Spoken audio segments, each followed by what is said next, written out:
Hello, everyone, and welcome to another episode of WYTPod. My name is Harshit, and I'm the Director of Business Alliances at WYTLABS. We are a digital agency specializing in SaaS and e-commerce SEO. And I've got Umair Mohammed with me today. He's a founder and ex-CEO of Wigzo, which is an omni-channel user engagement and retention platform. A big welcome to you, Umair, and I'm so happy to have you with me today. Thanks, Harshit. Glad to be here. I've seen some of the episodes of your pod and very interesting stuff that you guys are doing. Right. Thank you so much. And congratulations to you on your successful exit to Wigzo. Can you share some of the insights into the journey leading up to the acquisition? And what were the key factors that contributed to a successful exit altogether? Yeah. I think it's a very long question. I would take about 2 years to answer it. Uh, if I have to concise this in a quick answer, I think so. The journey, now I look back, has been treacherous but very rewarding, and I think it's one of those feelings where you're absolutely exhausted, and once you finish the line, you're exhausted, you're relieved, but after like maybe few moments you start missing the journey. So Hmm. it's been bittersweet for me because the journey has been very difficult as well. We've navigated some tough times. We started the company in 2014 when B2B SaaS was not getting a lot of traction, both from VCs and in India and otherwise. And that too, we picked a field where India was somewhat behind some mature market like US. So for us to convince people to join us on this journey of e-commerce enablement, retention, it was tough, man. It was like I was banging my head about conversion rates, about retention, the importance of retention. And people would say, yeah, we get it. We don't want to spend any money on it. But it's been beautiful. I cannot complain. I would not have it any other way. And there were at least a couple of times where I think I should have shut down the company. Oh. Difficult times when I couldn't pay the salary for the next month. I didn't know where the funds are going to come from. And there were days where I would not sleep completely. And I would just wake up and go to office. I think I was depressed as well. There were signs of clinical depression. I never got myself tested with the fear that it would be yes, and then I would have to be on medication. But everything just was damp and cold, and the from the behavior of people left in the office, they knew that we're running out of funds. And but luckily, I don't know how. I think it was luck or perseverance or both, that we navigated both of these times and came out on top afterwards. So all thanks to the people who joined us on the journey as well. They Yeah. kept us in check. I'm a first gen entrepreneur, so I don't have any entrepreneur in my family. And when I actually started this journey of entrepreneurship, everyone in my family was like, you would do business. That's the term. And I said, yeah, it's entrepreneurship. And they were dumbfounded because nobody in our family has attempted it. Yeah. And I was a complete outsider to this funding ecosystem as well. So I have a bunch of friends who I have to thank for, because they forced me to say, yes, you're building a product. So why don't you just go and talk to some of the investors? Maybe some people they're enamored by your vision or whatever you're trying to build. And so, yeah, the journey was tough. There were obviously some great moments building the startup. The early days are the best when you're just understanding the market. There is no product market fit. You're doing a bunch of things. There's a bunch of experimentation, a bunch of beanbags lying around in office, and people pretending to work, but not really, because actually you've not found the product market fit. The early days are the best, but also from an entrepreneur's perspective who has stood out on a vision, they're actually very difficult as well, Mhm. because you feel that every day that passes, you feel that, oh my God, this is it's another day. It's and but yeah, leading up to the exit, actually, it was very surreal because the pandemic hit, and then we just buckled down everything and we said, you know what, all of us are going to get through this. Nobody was fired, nobody left the company. Everyone, I think the productivity went through the roof in the first 3 4 months. Yeah. Even the second saw a good boom. So I'm sure like that must have contributed to the revenue and everything. Yeah. Absolutely. I think immediately, like as soon as the lockdown kind of was at the peak, so there was already a D2C wave which had Hmm. started before the pandemic, Yeah. but then it just went up absolutely crazily. Uh, Yeah. and the People uptake, are people at that time and brands were at that time are like they're like fuck traditional marketing. Let's invest everything on this. You're not supposed like no one is getting out. What's the point of your things? So yeah, man, and it is flattening out now though. But yeah, let's see. I'm like fingers crossed doesn't have that declining nose times no, phase in the so future. I But think, yeah. see, there was a decade worth of growth during those times. So it has to come back to mean or median value. It would not go back to the all the way back to the 2019 numbers for sure, but it will also not stay there, because so it will come down to some sort of median value, and it will continue to grow the way it was growing before that, with about 20-23% CAGR, and the mark is still there. 2030 is when we are expecting our 25 to 30% penetration across all retail, and so that's still there. All of that is still there, but that period was crazy. And obviously that revenues went up. We got a bunch of new clients who were doing extremely well. People were going from starting a brand in November and hitting 200,000 in sales in February, 1,000 sales per month in 3-4 months. It was crazy. Everyone was seeing crazy growth. So for us, I think it was those times we got through. Our products started getting recognition. We started being used by a bunch of D2C brands, and that sort of started the momentum. And then Shiprocket came along, and I think they showed us a vision where the product fits into their vision. Hmm. We all felt at that time that alone our vision of building out this product, but it does definitely fits well better than our vision. It fits better in the story that Shiprocket is building. Hmm. And also, I think as first gen entrepreneurs with quite a good few VCs behind, you have to build your credentials as well. So as a Yeah. first gen entrepreneur, it's always on the back of your mind that if I can somehow get everyone a good outcome, I might have ran Wigzo for another 5, 6, 10 years, and it would have been 500,000 crore business. But I felt at the time there were funds like 314 Capital, there were funds like Cornerstone, there were funds like Advantage Partners who were part of the cap table.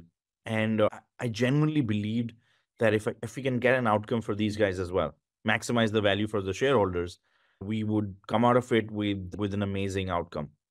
And so when Shiprocket came along, and there were two acquisition offers on the table. I can't name who was the other, unfortunately. But Shiprocket and this other company, they were fighting about acquiring Wigzo. So that was like a very surreal moment that, hey, we've built something that people want, not just our customers, but actually there are other companies that value the product that fits into their description. So that's definitely great validation. But also it also shows that sometimes when you're building something out, you have this vision and you're just thinking on that tunnel, Yeah. right? And but people are just thinking broad in terms of where this can go. And sometimes this vision is the limiting factor. Yeah. So that was the biggest learning from the acquisition, that sometimes we got to open our eyes, look at distribution and how good the distribution can be when the right partners come along. And yeah, I just feel it felt like the right sort of play to make at the time. And we did, and we were fantastic. The Shiprocket guys were very professional. They had this vision. They came in with a team, and it was my first acquisition. So for me, everything was new. I was learning everything on the job. And and so the moment came and we got acquired, and it was, I think, we never truly stopped to celebrate as well, because it was one of those things that happened in its flow. Now we look back at it and we can relax, put our feet up, and drink a nice pina colada on a beach and think about how the acquisition panned out. But for all practical purposes, it was another transaction for us, because we were continuing for 1 year, and then so we truly felt that Wigzo is still with us at the time of after the acquisition as well. But over a year, obviously, when you start working with another one, there's bound to be friction. There's bound to be disagreements, which is all fine. It's all part and parcel of the acquisition process and cycle. And those are some of the things that I learned along the way as well, because it's not easy and not a lot of people actually get through to this point. So hats off to Shiprocket guys. They've handled it really well. They made my life easy. They just took a role of an investor, and we continue to run the business. We almost tripled the revenues under Shiprocket's leadership, and honestly, it was everything. Everyone came out really happy. We, the founders, came out happy. Obviously, when the transition happened, some employees, there are always employees that hate transition because I have a certain way of working. Shiprocket has a certain way of working, and not everyone is accustomed to that. They're like, why are you changing the office? Why are we moving to Gurgaon? And why is there like not a hybrid model? Earlier, there was a hybrid model when Umair was in charge, and it's a whole thing. So you can please some of the people all the time, and you can please all of the people some of the time. You cannot please all the people all the time. Yeah. So for us, it is what it is. It's Shiprocket's baby now, and we came out of it. We were happy. Everyone, the investors, super happy. They got some really decent multiples on the investment, and yeah, everyone just came out of the deal looking forward.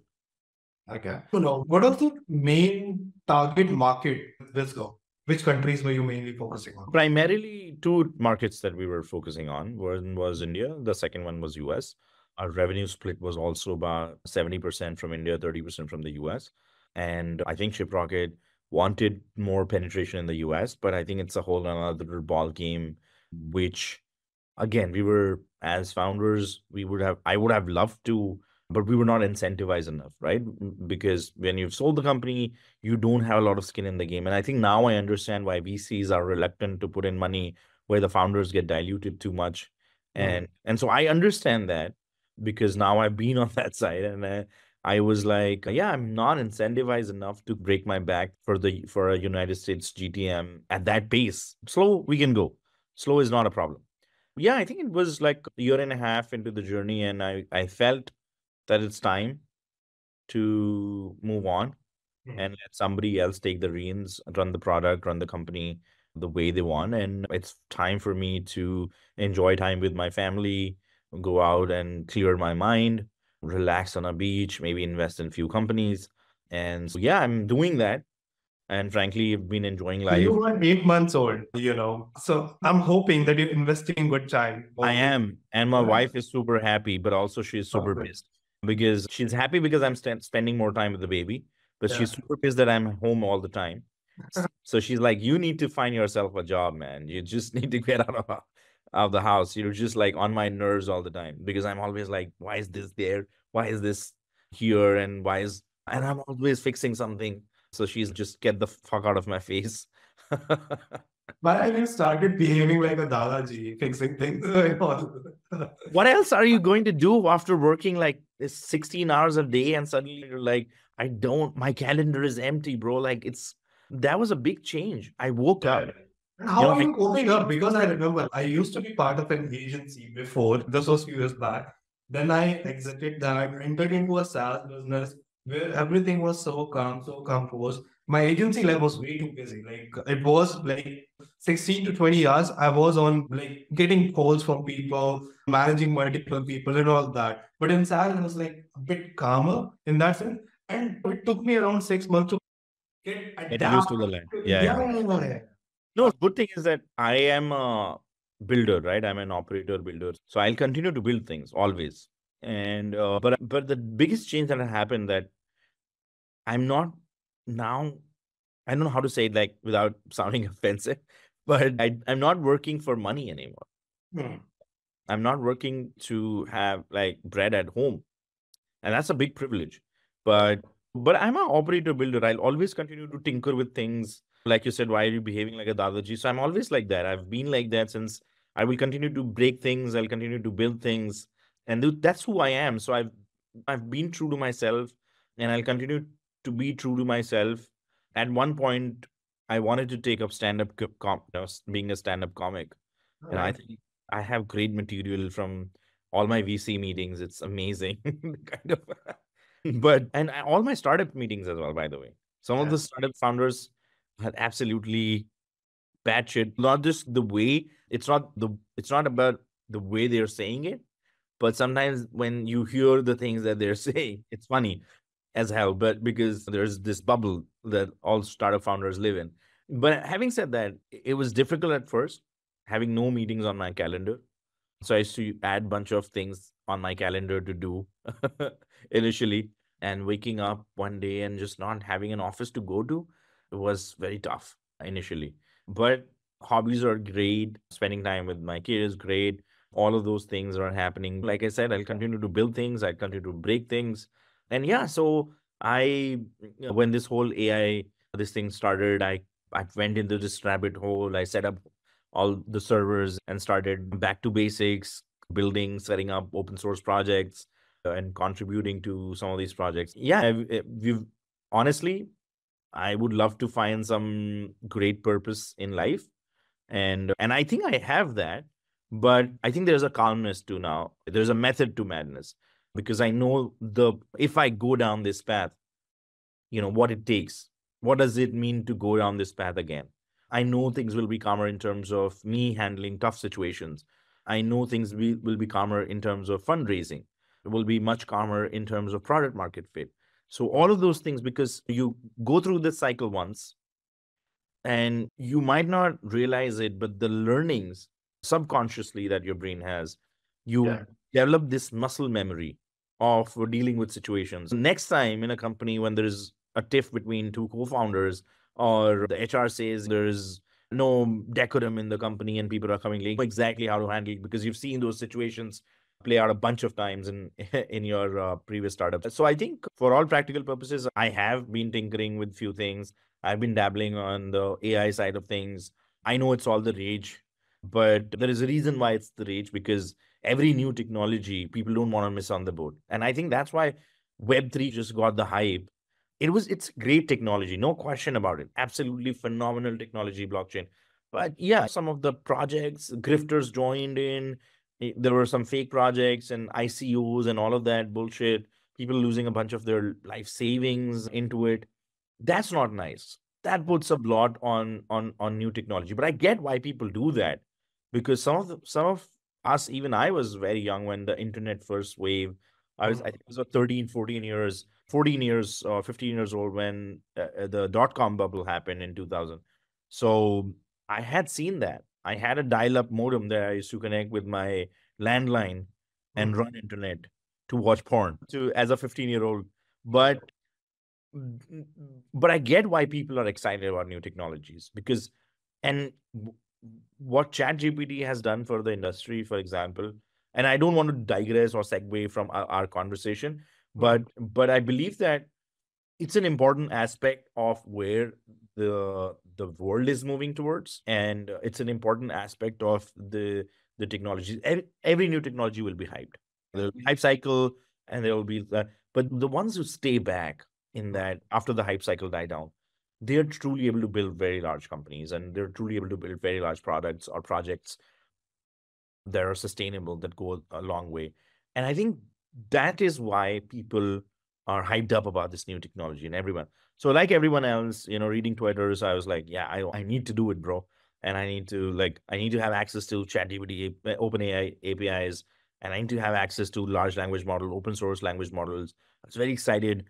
And sure, it's difficult finding a particular use case that fits the needs and whatever, but people have built decent businesses even today, like out of it. So yeah, segueing back to our conversation, you asked. So I'm just coping by building out, testing, breaking things, and building again. And then I'm excited, and there's this energy now that gets lost when you're building an org, when you're building an organization versus when you're building a product. When you're building a product, there is a different energy. But when the product is built, then you're building an organization. Then the product is already there. There is a roadmap. There are teams that are building it. And you, as a CEO and a founder, is tasked on building an organization now, a successful org. So when you're building the org, that's not really innovative work. That's a lot of grunt work. That's a lot of HR work. who's coming in at what role, and how do we define the hierarchy, and who's doing what and what projects, and how do we get the right people in the right place? Do we need outside hire? Do we need in-house? What happens to sales? How does the training? So it's a lot of HR organizational work that you have to do after the product is built. But the product building is something that I absolutely truly enjoy. And I'm at heart a product person, not a product manager, but a product person. And I love that. I love that energy when building a new product and seeing it break and then debugging it line by line on the code and then testing it again and then debugging it again if it breaks. That back and forth, I absolutely love it. I used to hate it, but now I love it because I know where it's heading. You're gonna hate me for this, but I would call you a Dadaji on a roller coaster now. Yeah, man. Skates actually. That's I truly am like that. I think I've already grown old in my head. I'm an old person. No, in my head, I get it. I get what that's not old. Right. Okay. So let's talk about, because navigating on exit is a very complex process, right? I would love to know what strategies did you employ? And what were the challenges that you encounter during this acquisition process? Yeah. So I think, and that's a very interesting question, Harshit. I think what's important is acquisition is completely different than fundraising. It's a completely different process, and it has, and sometimes, and there are simple plain acquisition as well, where you list your product and someone approaches you and decides to pay you X amount of money, pretty much like a listing, right? But there are also complex acquisition, and India hasn't seen a lot of complex acquisition, to be honest. So there's not a lot of places you can go back to ask this question. A lot of founders, luckily I had one on my cap table, Ritesh Malik, who took an exit from Innovate when OYO acquired a co-working space. But I think the process is you have to just take a step back from your own company and look at the broad vision. Why are they acquiring the business? What is in it for them?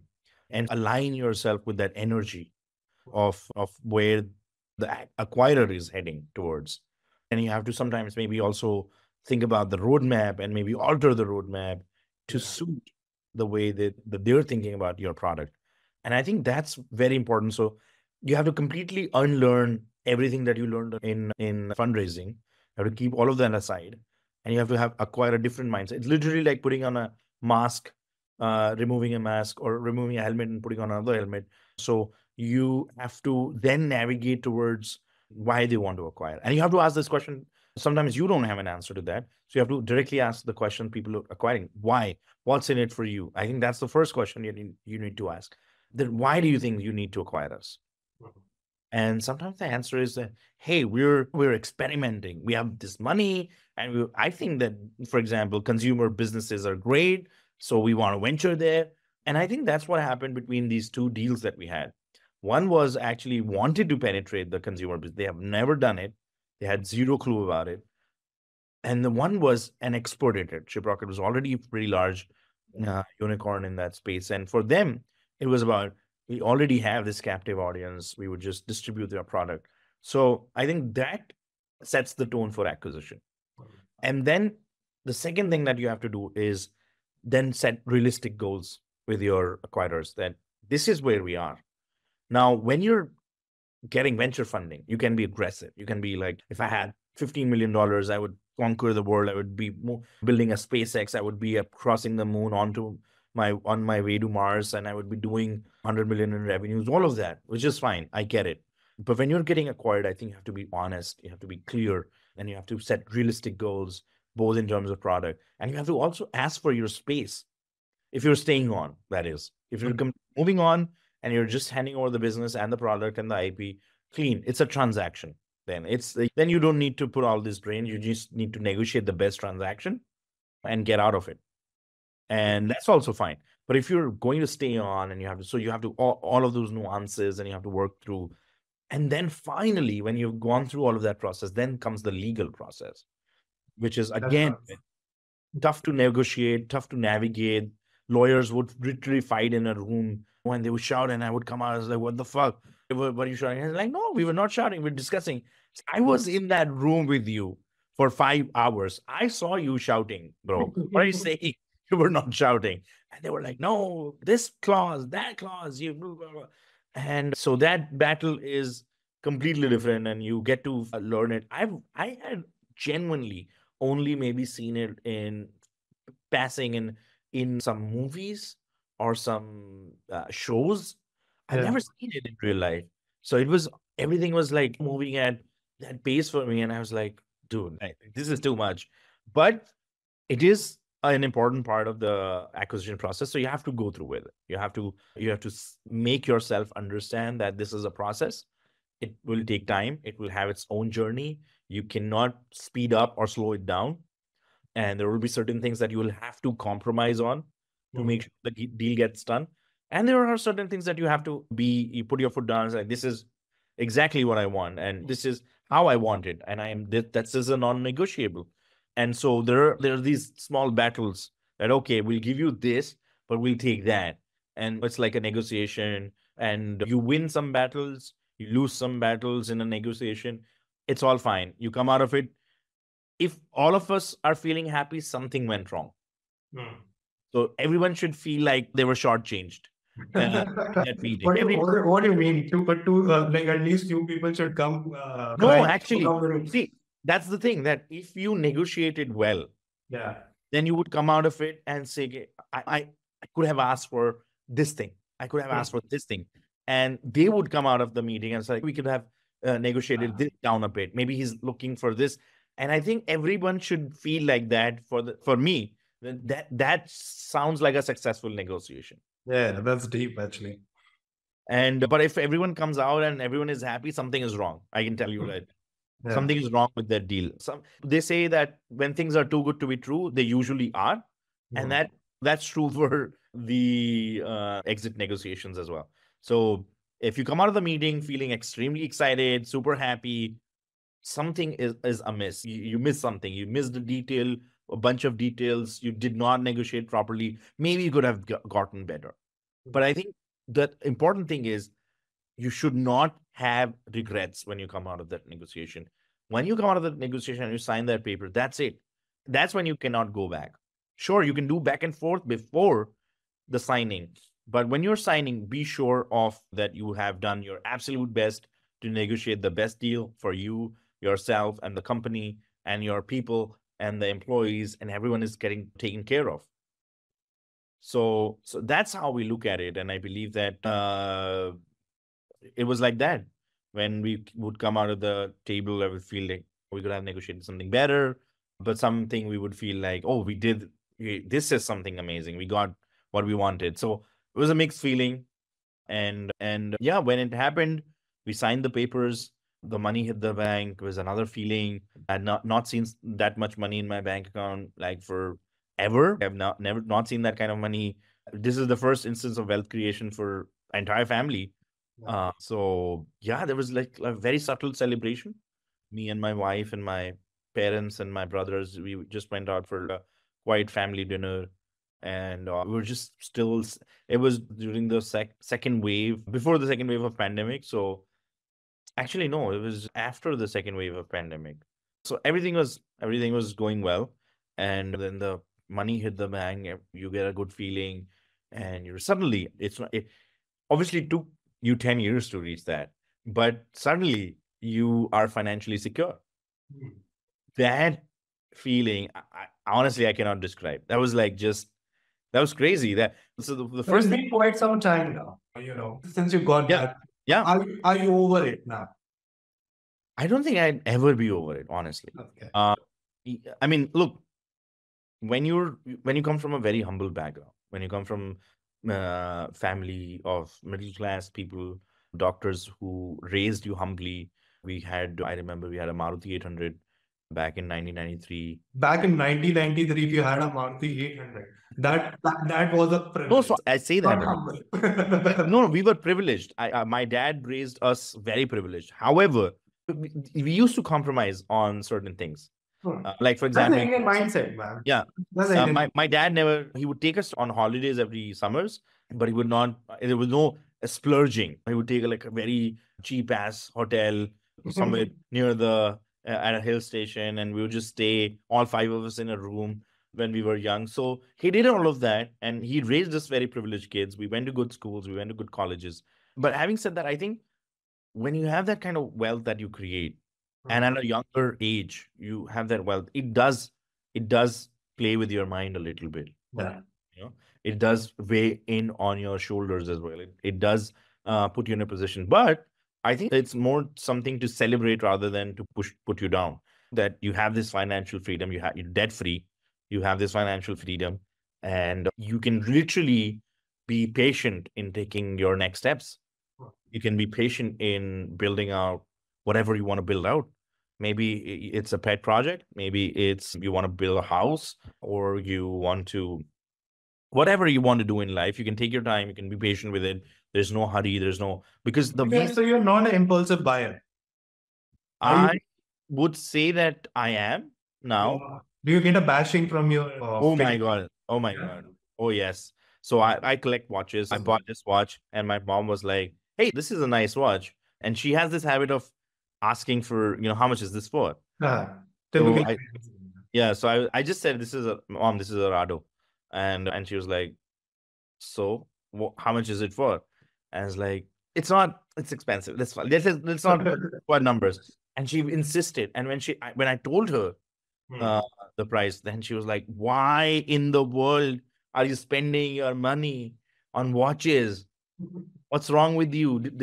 Is this the kind of kid we raised?" And I was like, "Mom, bro, chill." Uh, You don't know many things about me. yeah, so I still get that bashing. And Yeah. also my wife, she keeps me straight. She would not let me splurge on certain things, but she would gift me those things. So that's Right. but yeah, impulse sometimes in terms of certain things. Like for example, gadgets, I would buy. So I have two handheld consoles for gaming. I have the latest PS5 version. I would have the latest laptop, always latest phone. So gadgets, I would splurge. And watches. That's it. Nothing else. That's it. That's it. Okay. I would love to know, like, what exactly future holds for you. Are there any new areas that you're focusing on, or maybe excited to explore in the near future? So I don't want to disclose too much. I think it's going to come out sooner rather than later. But I can tell you that it's definitely in the AI space. We have been building something out in the AI space. And I just, again, it started off like this weekend slash time pass project for me. And that kept on building. Then my co-founders from Wigzo, he got in touch, my CTO, and was like, "What are you doing these days?" I was like, "Nothing." "What are you doing these days?" And it's nothing. So we started getting together and we started working on this project, I believe, somewhere back in March. Yeah. And since then, we have developed it, and we believe that now it's monetizable, but not yet. Hmm. But we are going to launch it soon, maybe in January, maybe late January, depending on how happy we are with our baby. Hmm. But yes, there is something in the works, something that we have kept under wraps. And for the first time in my career, I've been proud to represent the stealth startup community. I always wanted to do that. That Yeah. I'm doing something, and people say build in public was the all the rage, and I want to build in public. Frankly, I wish to maybe record building my next company. Okay. Is it something which complements Wigzo in some sense, or is this entirely different? So I would say that it's in the same domain, Okay. but Interesting. it's completely something different. But Hmm. it's the e-commerce. So I have been a commerce evangelist, e-commerce evangelist, or I would say I hate the word e-commerce simply because I think that even the transactions that are happening on retail are also digitally enabled now. Definitely. So I think commerce, I say commerce, I don't say e-commerce. And so it's in the same space. And our motto is to build products that accelerate this commerce Okay. in India first. And I think India, the wave is already coming. We have 100 million consumers that are actively shopping. And I think next 100 million are coming. That's true. Right? The penetration is happening. It would take maybe a year and a half or 2 years, but we would get there. We would get to 200 million consumers. Easily, yeah. And so there is a lot to be done here still. There's a lot You're to be the done. biggest market, to be honest, like the most populated country now. Yes. And look, I have worked in both markets, and I can tell you that the fundamental difference is in the pricing, something that's, and it goes both way. Things are cheaper, so less revenue for the companies, right? US things are more expensive, from software to toothbrush, so more revenue for the company. But I think from a consumer standpoint, India would be very important. That's okay. So I want to continue to build. I think, for example, ONDC and those kind of projects on the government are extremely impressive. I believe that these projects are going to again, they are also acceleration of commerce. Mm. So maybe we can contribute our 2 cents there in the acceleration of commerce in India. And I think it's coming. A bunch of people have worked, for example, from the likes of Paytm to Pay to the POS companies, the point of sale companies, the food specialists, the fashion specialists, all of those POS companies, and Shopify. So Shiprocket, all of these have built like a great infrastructure Yeah. now. So the infra layer was getting built for the last decade. And now the infra layer is there. I think the acceleration is going to come now. We have great OTTs, homebound OTTs. We have great content. We might not have a great consumer app yet, like a Instagram, for example, a homegrown, but that's fine. We don't have to have a clone of Instagram. There is no need for two Instagrams, Definitely. right? But at the same time, I think there would be different sort of app which will be consumer, which will aid discovery, which will aid. Yeah, I remember now because you said we don't need another Instagram. I remember when TikTok got banned, there was some Indian app, right? Pingari, Yeah, what was that? Pingari, I think. Indari. Okay. Bunch of apps, right? And look, and no slide on those apps. I think they were doing what they were doing best. Everything, everyone has their sort of moment in the sun. I think they were doing good job. I'm not sure what the traction looks like now, but they were attacking the right space, and was the right time to attack that space for all practice. But these things tend to have their own sort of graph, their own mindset. If they like something, if they don't know or they don't have the discovery of that app yet, then they don't. It's just as plain and simple as that. But kudos to the founder for attacking that opportunity, honestly. But having said that, I think what India needs is not just that, not just an app for acceleration of commerce, but they need maybe in a different way. They need accessibility. They need trust. Indians need reliability. And that is the second infrastructure layer that is coming. The reliability of an order getting delivered in time. The reliability of fraud not happening. So I have been fortunate enough to even sit down with the government and work on some ideas based on Web3 technologies, based on blockchain, which can reduce frauds. Okay. And some of the technologies that can be partner with ONDC on the discovery side. So I see that the acceleration of commerce is coming. The acceleration of India is coming. And we have to play our parts. And for that, I think this is a great time to build for India. This is a great time to build in India. Yeah. And someone who understands the market and can navigate will always have an upper hand. And the capital is also available, honestly. There is a bunch of funds. I remember in 2014, there was an Excel sheet of funds that we wanted to reach out, and it was like 10 rows. But today, if you want to go, you have different stages of fund, different funds focusing on different areas. Oh, we are a SaaS deep tech fund. Oh, we are an AI focused fund. But that's so great that we have so many VCs clamoring, because the capital has to fight amongst themselves. Because if the capital fights among themselves, the best founders come forward.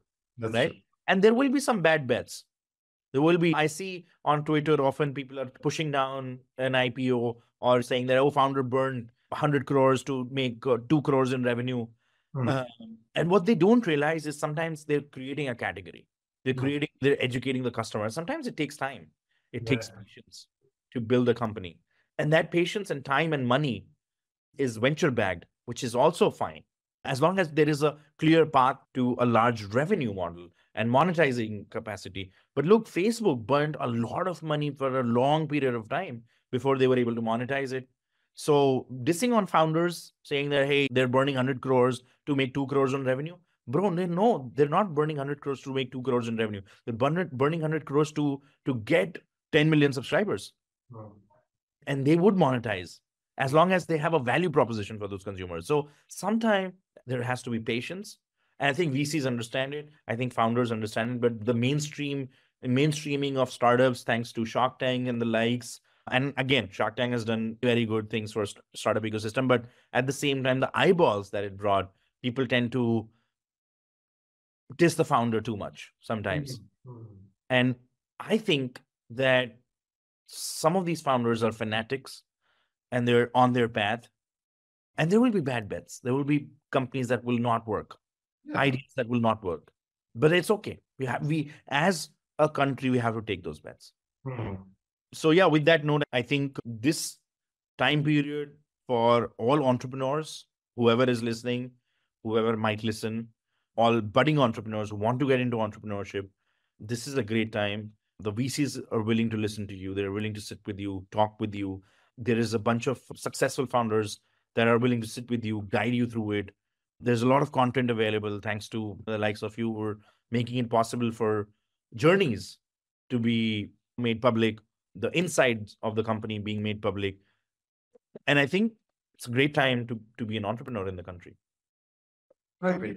Okay, Umair, tell me one thing now, because you're putting in so much hard work now on this new project since March, right? And so when are you planning? Have you put down a deadline for the facelift, or is it something that you're still in process of? I think I want to take my time, but at the same time, I don't want to be too late to the party. So I think you will probably hear something in January. Oh, nice. Maybe mid-January. And I would love to tell you about it here, but maybe we can do a follow-up episode once we launch it. Yeah, sure. Let's do that. Let's do that. Yeah, and hopefully it will be game-changing. It will be interesting enough, and it will be some sort of technology which is built on acceleration of commerce in India. Brilliant. All right. Good luck to you for that. And I would love to have a follow-up session with you again once this is launched and covering all the aspects of it for sure. Thank you so much, Umair. Thank you for all the time, all the lesson, all the wisdom that you've shared in today's session. I really appreciate it. Thank you. Thanks, man. Thanks a lot. Appreciate it. And thanks for hosting me.